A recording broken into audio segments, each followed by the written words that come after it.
Yeah.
All right.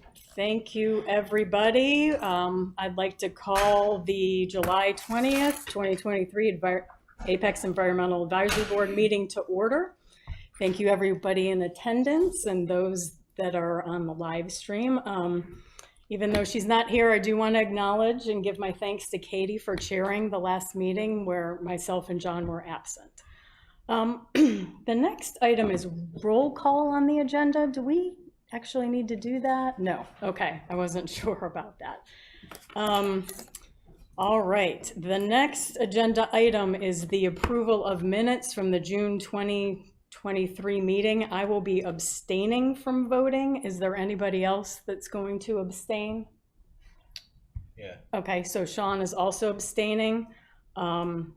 Is there a motion to approve the minutes? I'll make. Go ahead. Patrick? I'll second. So we have Bill motioning and Patrick seconding. All right, all in favor, please indicate by saying aye. Aye. Opposed? Okay, the motion passes unanimously. Next agenda item is announcements. Any announcements from town staff? So we are moving forward on the lighting plan amendments.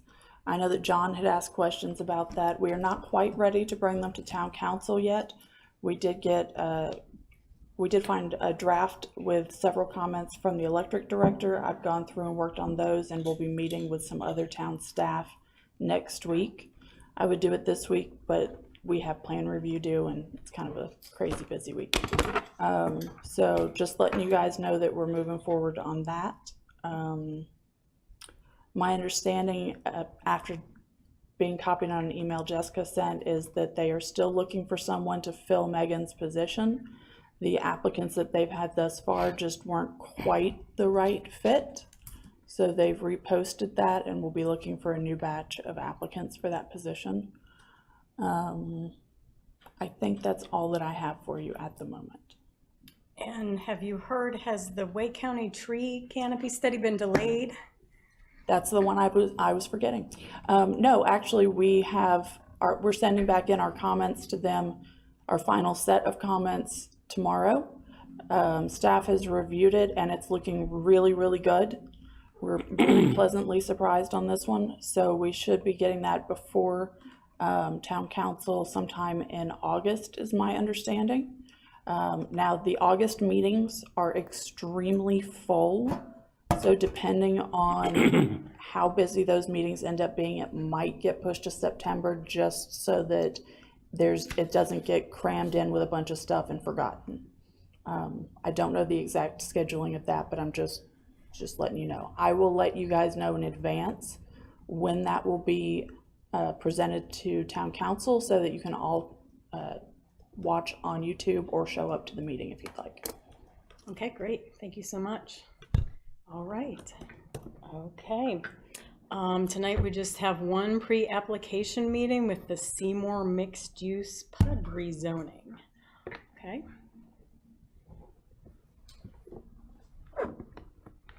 Hey, good evening. I'm Matthew Carpenter with Parker Poe, 301 Fayetteville Street in Raleigh, and I'm here tonight on behalf of Barnett Properties. And Barnett's the developer of the project. And this project, it's a large mixed-use project located at, go next slide, Shelley, sorry. Located at Apex Peakway and Tingen Road. So it's a fairly large assemblage. It's about 82 acres total. You can see it outlined in yellow there. And we have some frontage on Apex Peakway, and then the majority of our frontage is along Tingen Road. You can see Tingen Road kind of splits the property north to south. And I've called out some of the neighborhoods around this site here. We've got Salem Village. We've got the Apex Elementary School to our north, Lexington, and then the Broadstone Walk Affordable Housing Project, which is also in this vicinity. So it's a great location, and we've worked hard to kind of develop the mix of uses that we're trying to provide here. So can we go next slide, Shelley? Thank you. So the existing zoning here is residential agricultural. And then, so that's shown in the bright green color there, and that's the majority of the site. there is a small strip at the very north that's shown in the kind of faint yellowish color that's high density single family. And so the proposal is to rezone the site to planned unit development. I know you see a lot of PUDs, but it really is necessary here because we've got a big site with a lot of uses. So we are going through the PUD process. And under the new timeline, we filed our application on July 3rd. So I know, recently when we've been here, it's been a pre-filing meeting, but under the new structure, we did go ahead and file our application on July 3rd. So it's under staff review right now, and we're waiting on our first round of staff comments. And then this slide shows the town of Apex 2045 land use map designations. And you can see we've got a variety of residential designations here. North of the Peakway, we've got medium density residential and medium high density residential / high density residential. And then south of the Peakway, we've got medium high density residential and medium high density residential / office employment. And if we could go to the next slide, Shelley.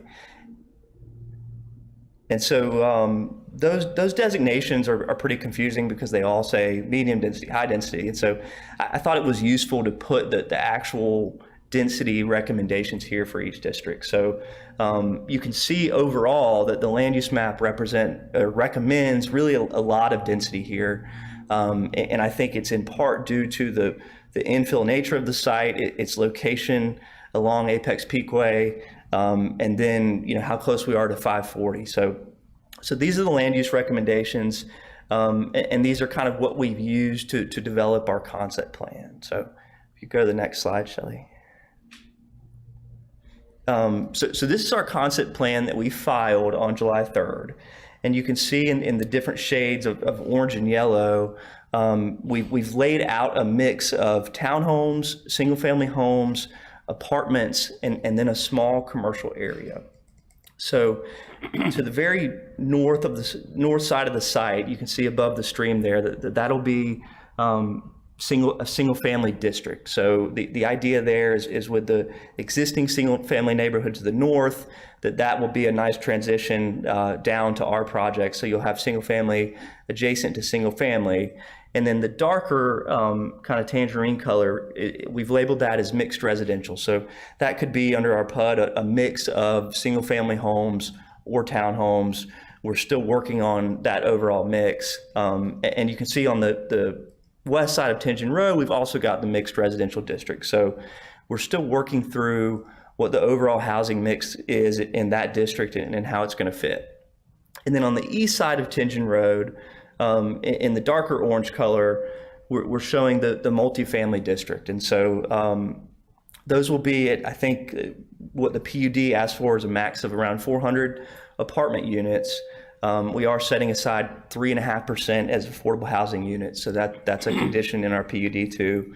And then in the red area along what will be the intersection there, we're showing a commercial district. And so that commercial district is intended to be kind of neighborhood commercial uses. So things like dentist offices, medical offices, maybe a restaurant or a daycare. And so we've targeted our uses for that specific portion of the site in the PUD. And so if you look at those, we've excluded a lot of more intense uses like gas stations or things that are going to be really high intensity there. Go next slide, Shelley.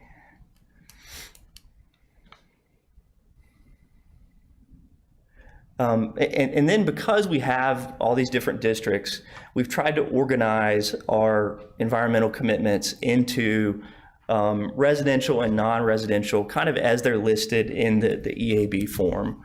And so just there are 3 conditions here at the top that will apply to the overall project. And those are a 20% RCA commitment that the UDO has a different requirement north of the Peakway and south of the Peakway. It's 10% north of the Peakway and then 20% south. And so we wanted to just say, we're just going to do 20% across the entire site. And then the second is that no clearing or land disturbance will be permitted within the state riparian buffer. I know that's a typical addition to PUD cases. And then finally, the stormwater control devices will be designed to treat the 25-year storm. And then under that, we've got the conditions that will apply specifically to the residential portion, and that means the townhomes and single family. And those are things like 1 sign per stormwater pond to reduce pet waste near the ponds, 3 pet waste stations, drought-resistant warm season grasses, native landscaping. So a lot of things that you're used to seeing in residential projects. Can we go next slide, Shelley?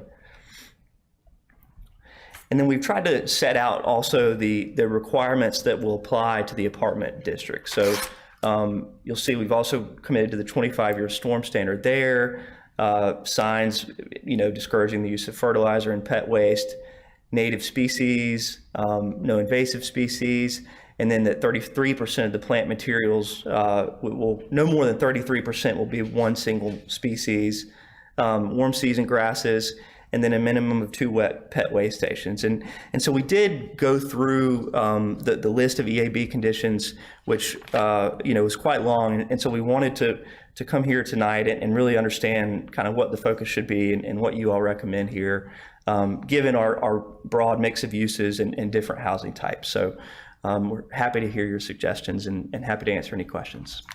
Thank you. Okay. Does anybody have any questions? I can start it out if you'd like. Sure. I have got a list of them. And we can go through one at a time if you'd like, if the board would like.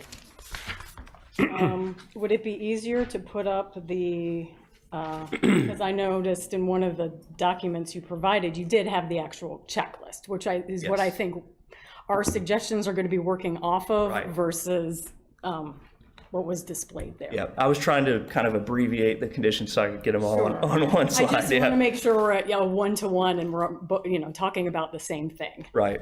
Well, I didn't look at our checklist, unfortunately, Oh. so I could be way off balance on this. Okay, if you could. Okay. One would be all single-family homes will be made solar ready per Apex documents. I can go through all of them, or I can wait. Which would the board like me to do? If you can expeditiously go through all of them? Okay, I will be quick. 10% of single-family homes will have a minimum 4 kilowatt solar PV system installed before 50% of the building permits are released. 3 is 20% of single-family homes will have a minimum 4 kilowatt solar PV system installed before the 90% building permit is released. All single-family garages will be wired with a 220/240 volt electric outlet. All top floor apartments will be made solar PV ready per Apex documentation. 20% of the top floor apartments will be connected to a minimum 4 kilowatt solar PV system prior to the issuance of a certificate of occupancy. A minimum of 30% of the apartment parking spaces will be pre-configured for electrical vehicle charging stations. Can you say that percentage again? I'm sorry. 30%. I'll give you the list. Okay. I know it's kind of lengthy. A minimum of 10% of apartment parking spaces will have electrical vehicle charging stations. The non-residential buildings shall support a minimum of 20 kilowatts of solar PV, and that's in total. And the buffer between the Seymour development and Iron Gate shall be a 30-foot A buffer, because you're pushing high density right alongside of a low density development. That's it. It's a big bunch of lines. I'll give you a copy of this if you would like. Okay. Would that help? Yeah, I think we understand most of those. My only comment would be about the solar panels on top of the apartment building, and that's more of a legal issue than it is a practical issue. And it's because, as I understand it, if an apartment owner puts solar panels on the roof and then charges for the electricity to the tenants, then they're considered a power provider. And so that's a concern. And I agree with you. It's a concern, and I actually contacted my representatives in Raleigh trying to get a decision, and I got kind of a fuzzy decision that that the apartment owner could not charge directly for the electricity, Right. but could increase the rent basically level. Now, whether that's a get around, I don't know, and I'm not going to be adamant about that. I just wanted to put it out. All of these are recommendations. Right. And you realize that. Yeah, and I think it's silly that it works that way. It's just, Oh, you so know, do I. know. But that's called Duke Energy. Right, right. Does the board have any adjustments or comments on what Mr. Jensen has proposed? Suzanne, Yes. maybe Shelley could clarify that the EV one sounds like exactly what we proposed in UDO recently. Can you confirm or deny that? I would need to hear Mr. Jensen's recommendation. Again, I was not able to keep up when I was trying to write them down. Do the EV apartment one, Bill. I think is it 15% the Yeah. the raised EV. it. There was You discussion. raised it to 30%, and I'm not sure whether it had to be installed or whether it had to be pre-wired. We changed both of them. It's like it was like last month. It's pretty recent. Yep. It sounds like Jeff just chimed in. It sounds like the text change now requires, the UDO requires the 30% EV ready and the 15% EV charging. Okay, so I was light. Okay, I'll change the 10% to 15. So we can just strike that one then, because if the UDO is covering it, okay. Yeah, okay. You mentioned pet stations. There's a certain number. I assume that meets whatever zoning requirements, building requirements there are. Is there any provisions for like a pet park or something like? Those are just like waste bins, right? Or Right. Those are just waste bins because they're more, that's more in the purview of environmental conditions. Yeah. I think we could, very well have a dog park or things like that, but those aren't in conditions as of now. So, Well, that just helps consolidate right. where the waste ends up going, and if you Right. do the drainage right, you can Right. lessen the impact on nearby Yeah. water. No, that's a good point. I wouldn't be surprised if specifically the apartments wind up having something like that. We just don't know yet. We're so early in the design process. We haven't designed, where the buildings are going and the parks yet. So, but that's certainly a good idea. I'm not sure if the board would recommend adding that as a requirement. Right. I just threw it out there because. So Sean, like in the checklist, in the checklist you all provided, you did check off that one as yes for waste management. And the recommendation is, let me see which section this is in, for residential is 1 station per 25 residential units is the recommendation. Okay.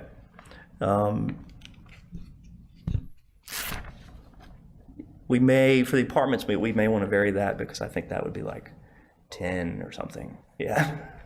At least 8 or 10 plus. And so I don't think we want them just everywhere. Well, yeah, Yeah. and I think the Yeah. intent is just to make sure that there are enough so you don't end Right, up with a pet right. waste problem throughout the entire development. Yeah, Agreed. that does happen. I've many times seen those bins overflowing and bags of poo placed on the ground next to them, and then the pile Well, grows. that's, Yeah, well, so that's also maintaining them as well. That's a Right. different issue.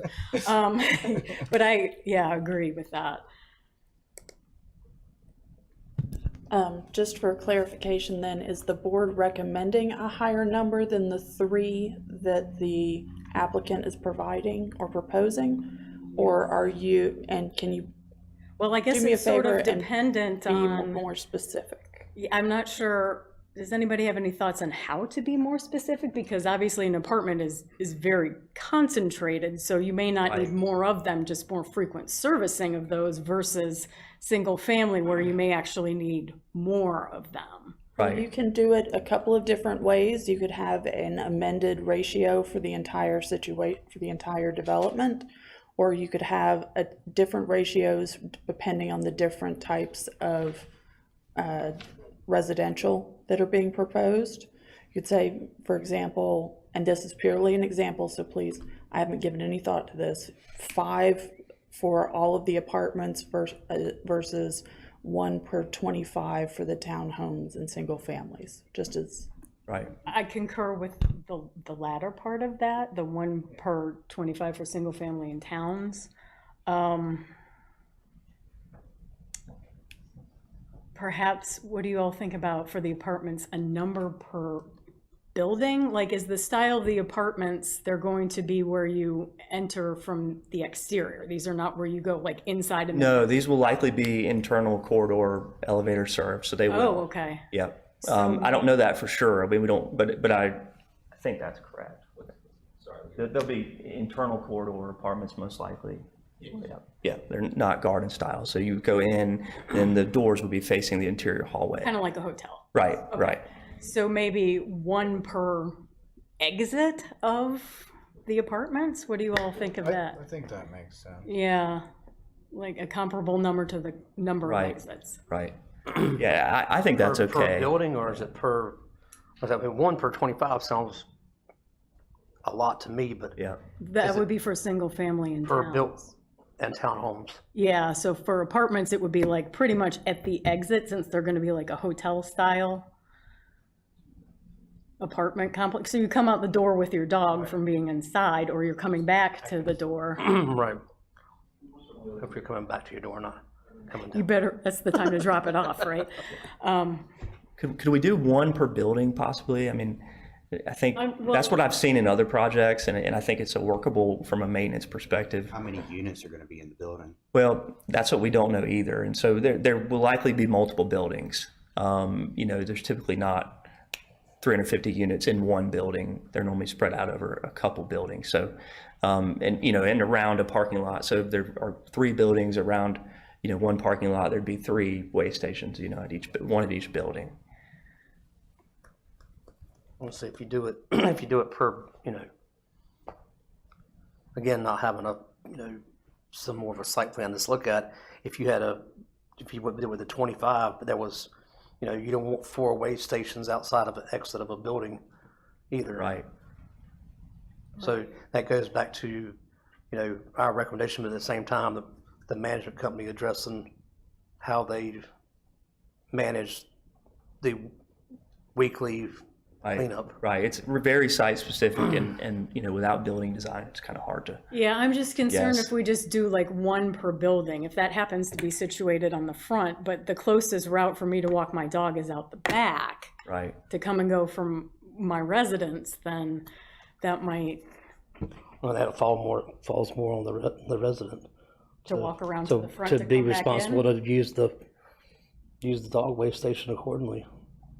We can't make up where they drop their waste Right, off. to carry it as Right. as the owner. We hope they make the right decision. Well, if we don't designate which door, I would think the developer would be able to possibly select like what you're The saying. most most appropriate appropriate location. door, I mean, yeah. it could be in the corner of a parking lot, if that's where the grass is, and the most likely, Right. I mean, we typically leave it to the architects and then property manager, and they work together to decide where it fits best. What I want to avoid is mandating a location that makes sense to us now, and then they're drawing the building and they're like, well, why does it have to be there? That doesn't make sense, and for something that we haven't thought about. yeah. So are you all comfortable maybe with just right now with a minimum of 1, and then the residents, I guess, will end up dictating, because if you have a problem, then it would make sense to put more. Right. in. For the Right. And that's floor- the good thing about those too, is they can be installed, fairly easily afterwards. It's not. Okay, so a minimum of 1 for the apartments, and then we're gonna still go with our recommendation for 1 per 25 residential units for single family and townhome. just to make sure, can you see that on the screen in front of you? Mm-hmm. Does that look correct? So, just from a flexibility standpoint, just knowing. Yeah, that makes sense.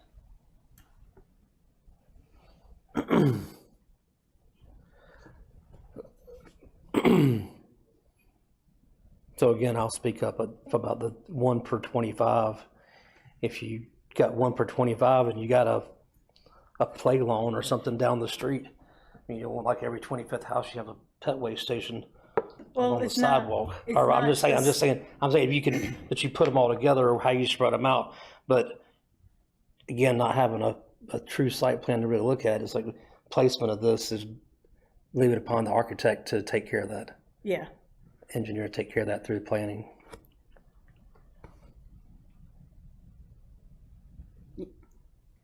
yeah, I think that's what would happen. Like, for example, in my neighborhood, we have 83 units and we have 4 waste stations. And that seems to be, it's all townhomes, and that seems to be a good enough number. And we did actually move them around for them to be in the correct location. And the townhomes and single-family homes will likely have their own dedicated waste bin too, which is helpful Yeah.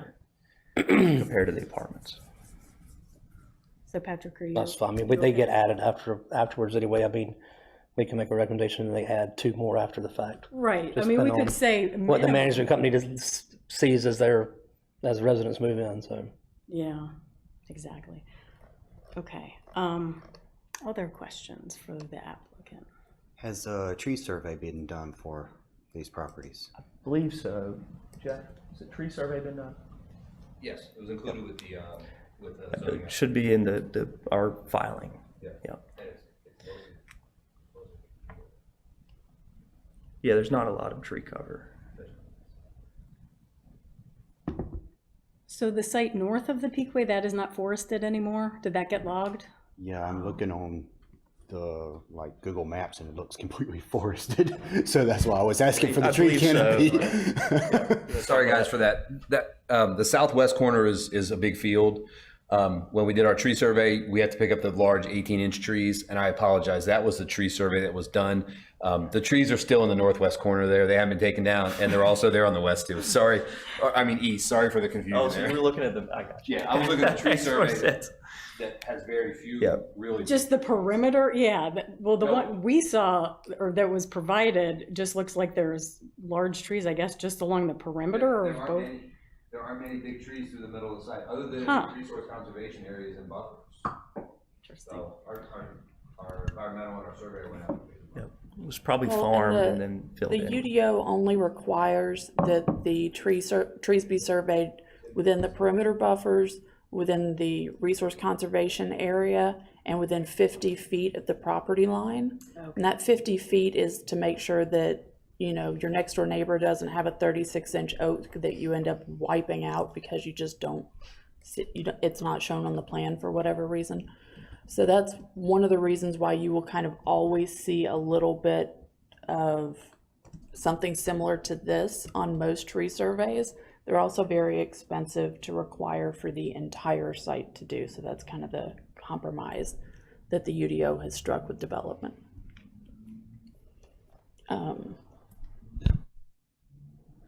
Okay, well, with that said, you were mentioning that you were going to preserve the tree canopy along the riparian buffers and, well, I guess along the perimeter of the northern portion. Is that what I'm understanding? Or can you go over what you had mentioned? Yes to about that? yes to the riparian buffers. I'm not sure about the perimeter. Is that included in the suggested language? I'm just trying to get what you. Yeah, so the perimeter buffers are either 10 or 15 feet across the site and shown on the concept plan, and those will be either planted or they'll remain forested where there's existing tree coverage, and then we'll supplement those plantings. It's something we do a lot. That way, you know, we're not tearing down trees to put new plantings. Right. So have y'all decided on a minimum amount that you would like to preserve? In terms of the square footage, or The existing tree cover. no, we haven't at this time. Okay. I would suggest 20%. Is that too high? Would the board agree, or do we want to suggest something? Of tree canopy, of the existing tree canopy? Yes. I'm good with that recommendation. We all good with that recommendation? Without seeing the existing, I mean, like, I really don't, what are you getting if you don't see what is existing there? Well, I'm seeing a fully wooded lot at the top, so taking out a lot of forested land in that one area. So a lot of ecological damage there. Just trying to help reduce that. Could we potentially apply that north of the Peakway? Is that a possibility? Show me on the map again. Yeah, just to that specific area you're talking about. North of the Peakway. Yes, that's the one that I am more concerned about, not the one that has the large field in it. I'm more concerned about the one north of the Peakway, this area. Because there's also just, I didn't mention it during the concept plan discussion, but there's also an east-west collector that we're required to construct, kind of where that pond area is shown just south of that. So Is that the one that's bordering this other neighborhood? Yeah, she's, you see Oh, you Shelley's got it. cursor up there where it's, Okay. So you're keeping the trees right north of that pond, or? no, I don't believe so, but you know, the reason for, I was mentioning it because it's going to require clearing, you know, east-west to build the road there. Oh, I see what you're saying. Yeah. Okay. Yeah, so there's gonna need to be a road there. Yeah, I'm more concerned about that one north of the Peakway. Any comments from those on the board? So just for clarification, would that be a request to preserve 20% of the tree canopy for the parcel north of the Peakway? Yes. Okay, thank you.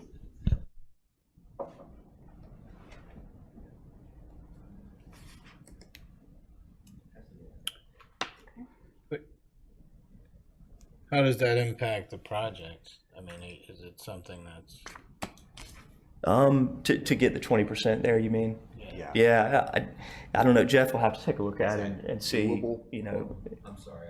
whether, you know, how doable it is to reach the 20% for the parcel north of the Peakway. I think it's doable because there's a stream channel through there Right. that's going to be resource conservation anyway. And Alan and I were just talking about it. We think that's a reasonable request in that northwest corner. There's actually two streams. Yeah, sorry. Okay. Right. So yeah, I think it's a reasonable request. Thank you. In the document you provided, you all talked about RCA and sort of pitching a proposal to just do 20% RCA across the whole 82-ish acre, 81 and some Right. change acres, versus 10% to the north, 20% to the south, and then no mass grade penalty on the single family. Could you talk in actual acres, like what is the difference and what is the net gain by doing 20% across the board versus just following the UDO? Well, the net gain is, I don't have the acreage numbers in front of me, but the 10% is for north of the Peakway. Right. And so south of the Peakway, the UDO requires 20%. So, you know, the acreage is not split. There's more acreage south of the Peakway, but it does result overall, I believe, in more RCA than would be required by the UDO. But not, you know, it's not a huge difference because we're going from 20 and 10 to 20 across the site. And the reason for the mass grading penalty language is, you know, we're just trying to set the RCA, know exactly what it is, you know, during the PUD process. So if the size of the single family varies, that penalty can also then vary if it was implemented, correct? That 5%. So if you Correct. I guess if one portion was mass graded and another was not, potentially. or like you adjust how much single family, because that's what the mass grading penalty applies to. Right. Then you could also adjust the amount of RCA Right. that is provided. So, are you guaranteeing that the amount of RCA that's going to end up is not going to be below than what would otherwise be required? I'm fairly certain it's higher, yes. And the 20% is a condition of our PUD. But I'd have to calculate the acreages. I don't know that we have that. Well, it's 13.9 if you just do the 10 and 20, and then Right. across the board, it's 16.39. Right. So it's close, right?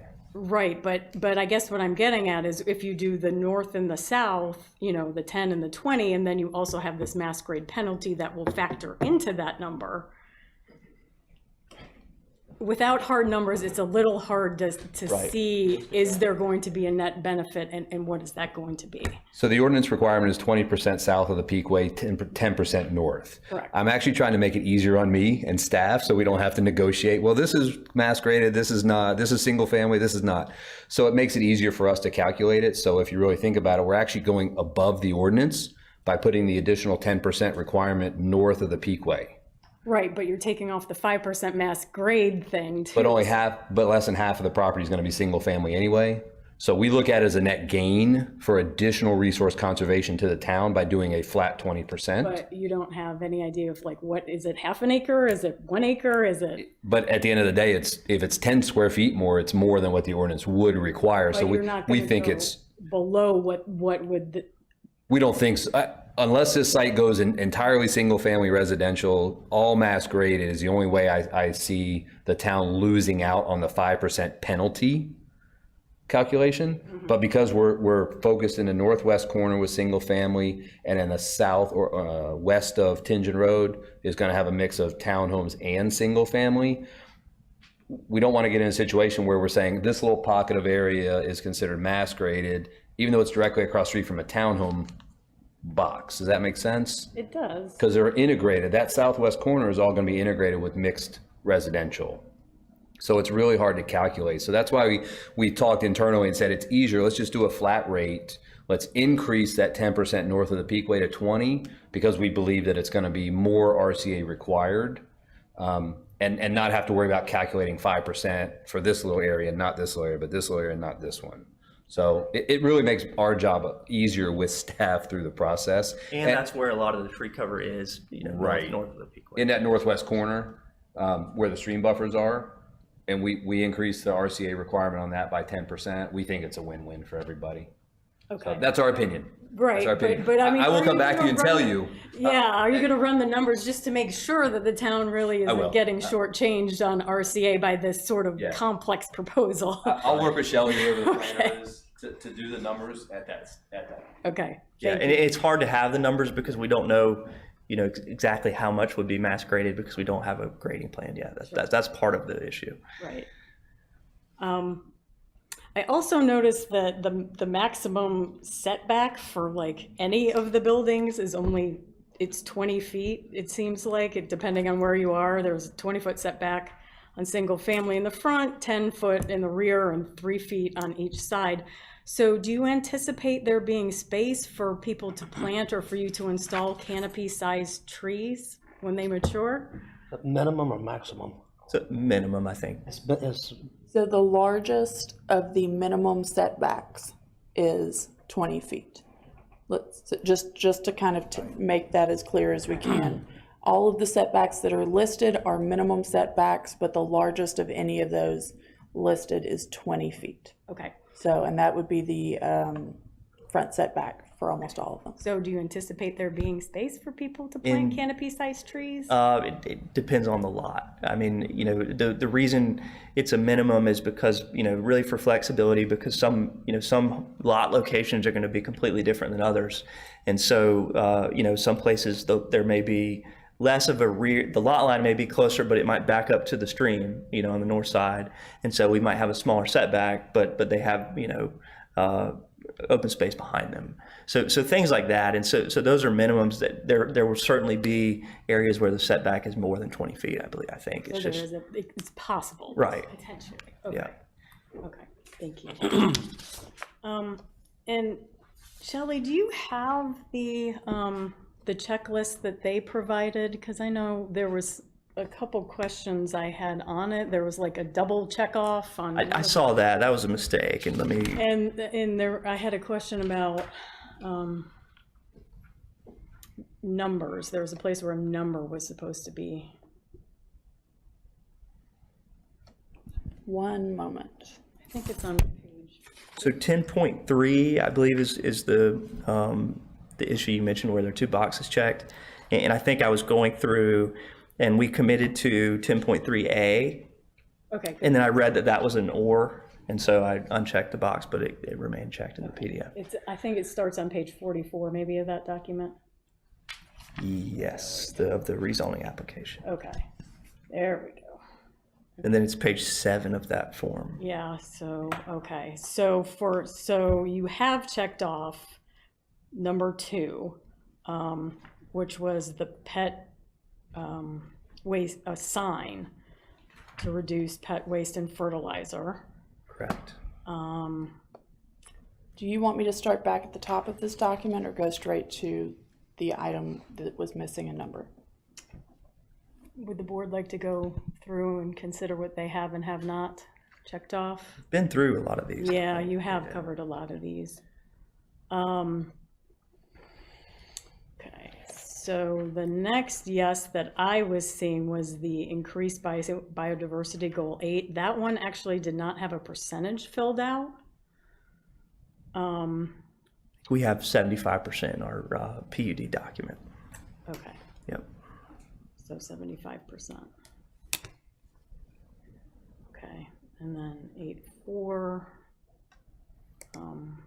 You did fill out 75% at that location.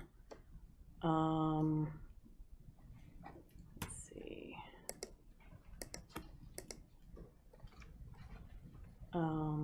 You will reduce irrigation. The project shall plant only warm season grasses. Right. And then increase perimeter buffer.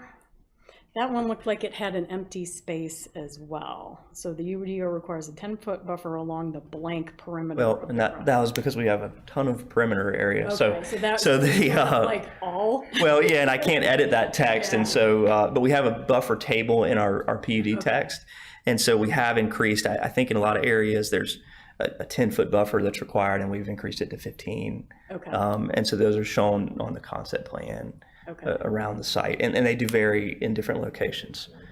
So. Okay, just one moment.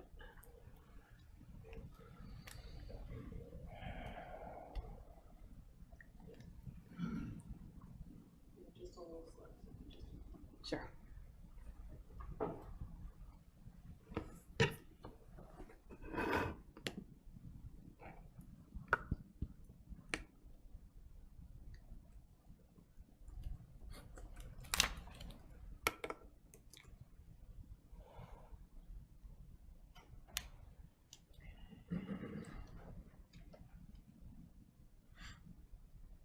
So we are at goal, that one was 12. So that one, I think that should be 75% right there. Is that correct? Are you seeing what we're seeing on the screen? Yep. Do you see that blank space? I just want to ensure. 8A, yes. Yeah, that's 75. Okay. And I wasn't sure how that differed from 8.4A. Hold on. I guess it's the pollinator language, maybe. It is. Yeah. Okay.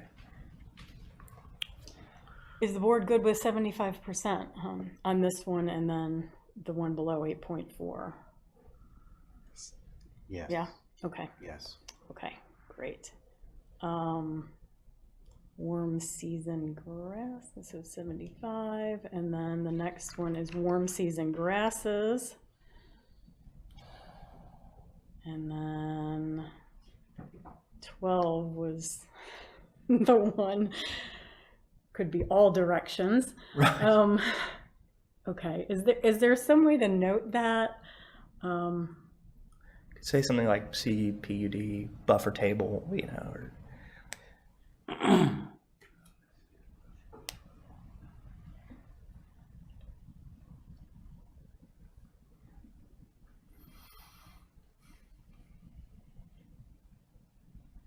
great. And then the green energy, some of these do overlap with what Mr. Jensen said. Goal 17 is the next one that's marked yes, which is home shall be pre-configured for conduit for a solar energy system.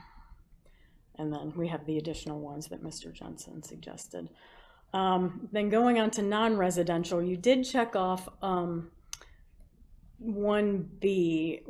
What are you already required to mitigate for? The 25-year storm? I believe it's 10. It's only 10? and Okay, so, so this is an up.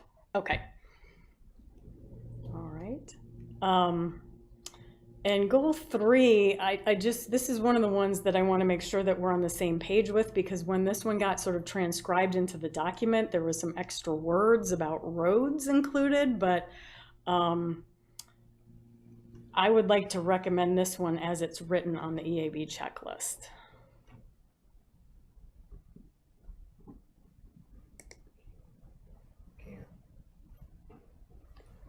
Say, Joe? Because you have to clear the buffer to build the roads, like that east-west major collector that we have. Right. We have to be able to, Yeah. so I think it's an infrastructure. I think that's just bad wording. To install required sewer infrastructure and SCM outlets.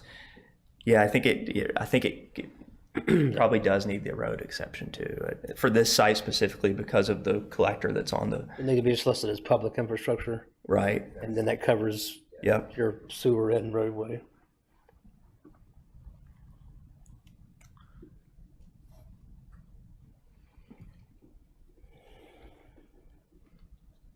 Okay, I'm not happy about that, but go ahead with that.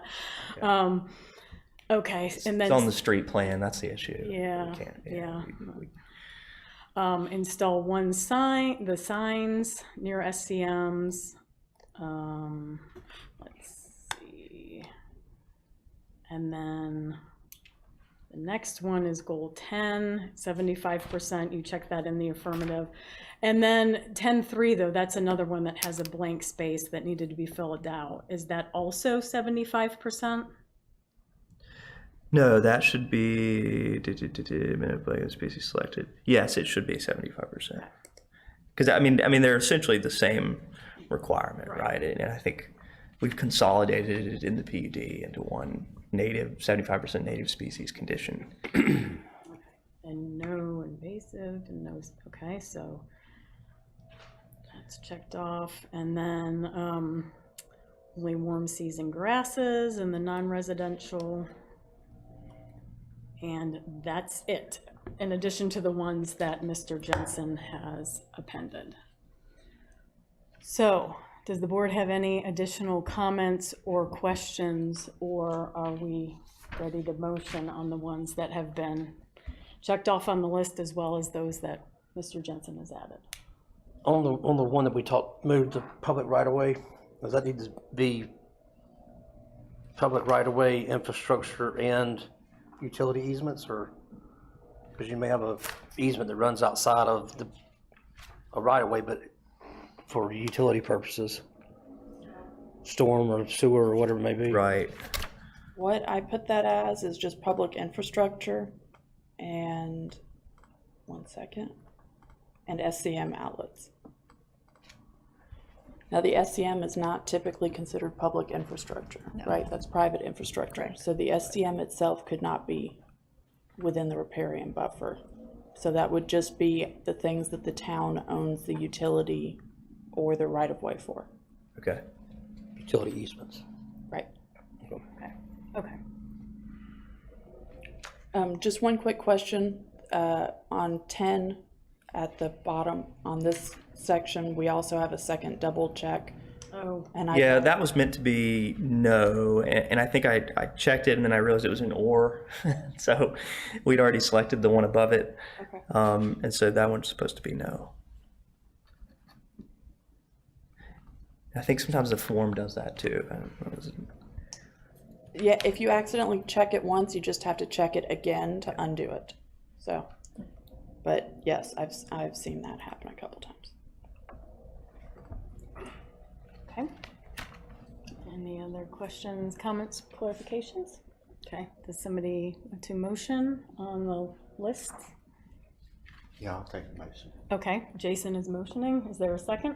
Second. Sorry, was that Greg? Second, yeah. Okay, Greg, second. All in favor, please indicate by saying aye. Aye. Aye. Opposed? Any abstaining?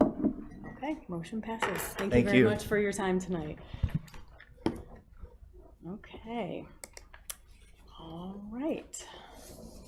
So that brings us to open discussion. Does anybody have any items for open discussion? I just had a couple things that I wanted to loop back around to. At the last meeting I saw in the minutes, Jason, you had talked to Philip about a tree sanctuary. Has that made any, okay, Progress on that. okay. And what would the next step be if we're interested in pursuing that? Would that be talking to Angela at Parks? Yeah, that Okay. would be the next step, and looping Philip in with it. I haven't heard back from him, so I need to Okay, reach okay, out to him again. perfect. Are you interested in doing that? Yeah, I'll do that. Okay, thank you. And whatever happened with the pollinator planting sticks and milkweed seed pots? Did they make it to Juneteenth? Yes. They did. They're popular, yeah. Oh, okay. And so are we like totally out of giveaway items now? Does anybody know? We only use partial because we were only given authority to use partial, so I think Lindley has some extra. Okay. Okay, so we're not entirely out, but we're running low, so definitely before the next event, we will need to get more stuff. Okay, great. Well, I'm glad they were popular. Good. Okay. And we already covered tree canopy.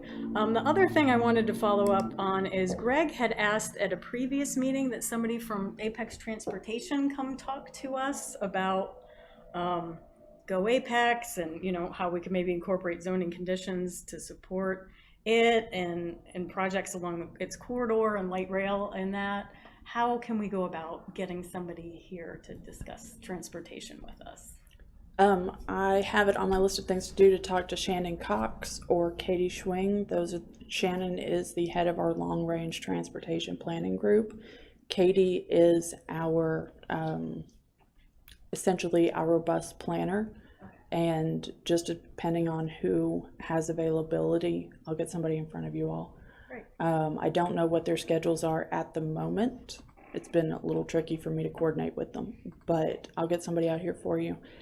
Now, when I brought this up to them initially, they did say that typically that's what we have our transportation advisory board for, is to ask for those conditions. But I'm certain that there's some ways that we could overlap that and ask for things that will be helpful, at least in setting the stage. But the Transportation Advisory Board is the one who makes quarterly or every 6 month updates and recommendations, and they actually don't review each individual plan. Instead, they've created a policy document and maps and guidance and information that they've given to staff, and staff evaluates each project and makes comments based on those documents. Like we do with all the other documents that we have as well. The concern that I was told was that it's possible that you all might ask for or require something that won't really be useful for us in the near future. And near future in planning terms is within the next 10 years. Just being totally honest there. So we have to, as staff and the town council as well, has to kind of weigh whether the benefits of getting something now are going to be stronger than the cost of getting it at the moment and potentially not using it, or potentially having to maintain it in the future. All of those things kind of weigh together. Add to that funding for the bus systems can be capricious. Funding from the state, from the DOT can be capricious at all, and then funding for bus systems as well can be particularly difficult. So we don't always have great timelines for when we're looking for it out. That's all the information that I was given for you for right now, but I can see about getting somebody here to talk to you about what maybe the board can do.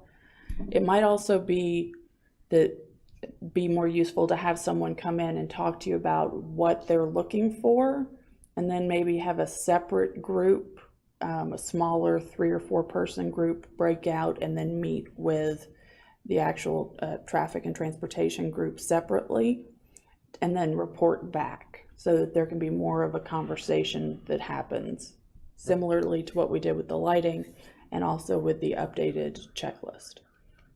Is Angela Rinke tied in any of that for connectivity through Greenway Trails along with the transportation? She doesn't work with the bus department, with the buses quite as directly, but she is part of our transportation group, and when when that group of plan reviewers meets, she's in the room for those meetings typically. And we do look very closely at where greenways and side paths and sidewalks provide access to where we expect our bus route and our bus stops to go. Because there's no point in having a bus stop if you can't get to it. That's probably where you're probably going with that. Yeah. And just one other thing that Mr. Jensen had brought up was the use of like reflective white paint to reduce, urban heat island effects. We have talked about that with the new traffic, and I can't remember the name of the department right now, it changed. The new traffic director, I've got an email written up for him and everything. One of the things that we found when I was doing some additional research into it, just to present to all the directors, is that there's been some new research showing that while it does cool the average ambient air temperature, particularly the white reflective one, what it doesn't do is reduce the amount of heat that your body absorbs. So it's a little odd to think about, but it reduces the temperature of the pavement, but that heat has to get reflected somewhere. And there's a couple of studies that have come out recently that have said that that kind of lingers in the air during the day, and people's bodies absorb that. And then there's been a study that's talked about the glare impact from white paint on people's eyes when they're driving during the day. So there is a company that provides a green and a blue tinted paint as well that is also still less absorbent than the black tarmac is typically, and still helps to mitigate that, but doesn't reflect bright white up into people's eyes in the middle of the summer day. So that's my recommendation, or to my director, has been that maybe we look more closely at that option, so that we're not inadvertently causing a problem with glare for the people in our community who have things like migraine disorders or light sensitivity or things of that nature. We definitely are looking more and more closely at the heat island effect items, and that's going to be something that we're going to be working on a little harder. I know that if I go to New Hill in the middle of the day, I will enjoy being in New Hill much more than I enjoy being on Salem Street in the middle of the day. And I live in the country in Durham, and there's a 10-degree difference between downtown Durham, or between downtown Apex and Durham when I drive home. Okay, So great. Was Durham warmer or colder? the part that I live in is cooler, actually. Do you have canopy there a lot? Is that what it is? The neighborhood I live in has a lot of existing older trees. It's about 30 years old. So all the trees that were planted back in the day have grown up. So, yep, we still have a lot of canopy. I'm near the Falls Lake area. So Have you come across any studies that indicate the amount of temperature change when you take out existing tree canopy? there's a lot of really good information about that. If you all want to get more involved in that aspect, we could create a small subgroup to focus specifically on researching and making recommendations to mitigate the urban heat island effect. We could set up a meeting, honestly, next week or the week after even, if you all want to decide who's going to be a part of that, and then we can have it set to report back to the group and discuss potential policy recommendations. I know we've got a lot of different things that could potentially be done on. I will say that as a part of the Wake County land cover analysis and tree cover analysis, after reviewing that document to staff, it seems like it's ideal and it's set up really to provide ammunition for you all to do more community engagement and education, because most of the land that you can plant trees on is privately owned. The town actually owns a very, very small amount of land as a proportion of the overall acreage in the city. And so most of the land that could be planted on to mitigate those things and to provide more canopy in the future is almost always privately owned. And so it's convincing those people to plant the trees on their property. And staff can make recommendations all day and town council can pass resolutions, but really getting out there and educating people about the benefits long-term is going to be key to that kind of policy. And it benefits the buffers too, because you're naturally going to be cooler next to a stream.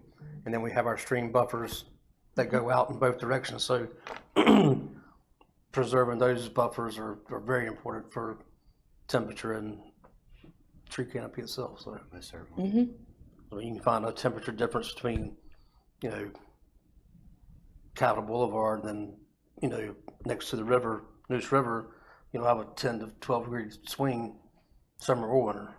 Yeah. Especially wintertime. And that also helps if you have any aquatic wildlife, because the less canopy, the warmer the water temperature becomes, and then those organisms in the stream, like if there's no cover, they're just gonna cook. They're gonna boil. That's what the buffer. Yeah, helps out with the too. wider the better. 300 feet is optimal. So when we're talking to these developers, when we see large swaths of land with lots of trees on it, that's something to think about, is that if they're going to go over there and clear cut it and get rid of all those trees, the ambient temperature in this whole area is going to be going up. Right. So, you know, we all suffer when that happens. Yeah, So yeah, and even if you plant trees back, it's still gonna be a very long it's going to be time. a long time before we get to And back to the temperature that we want. So if you're planting, you know, dogwoods and Bradford, you know, whatever, you know, the smaller trees, it's not going to help as much as the large oaks or the large pine trees that we have. So right, yeah, and one thing I did notice, you know, if they're big trees, I don't know how you would even implement this, but if you could, you know, instead of going right up, you know, cut the forest and then you just hard stop, there's going to be an edge effect where those trees that were once on the interior are now at the edge, and they're going to not make it. right. Because now all of a sudden they're not buffered, there's more light, it's just a totally different, It depends on which species it is also. right. Pines will be more likely to make it with the taproot versus. Well, but if it's a mixed forest, just a mixed, like, natural state, it's gonna transition to a different type of, You're forcing cessation. yeah, exactly. But anyway, But then through that, we install additional buffers, lower canopy that's required also for planting, so. yeah, Oh, yeah, that's a part, yeah. yeah. So as far as a subgroup for the addressing maybe the urban heat island thing, perhaps that might make more sense that we do that, establish that after the tree study comes out, if it really is truly going to be informative. So we'll keep that, I think we should keep that in mind rather than try and establish a subcommittee. And maybe we'll have the full board too, and the missing members might be interested in joining that. Okay, with that, would anybody like to make a motion to adjourn? I'll make a motion. All right, Jason, second, Sean seconds. Okay, all in favor, please indicate by saying aye. Aye. Anybody opposed? Okay, thank you all. Have a wonderful evening. Thank you.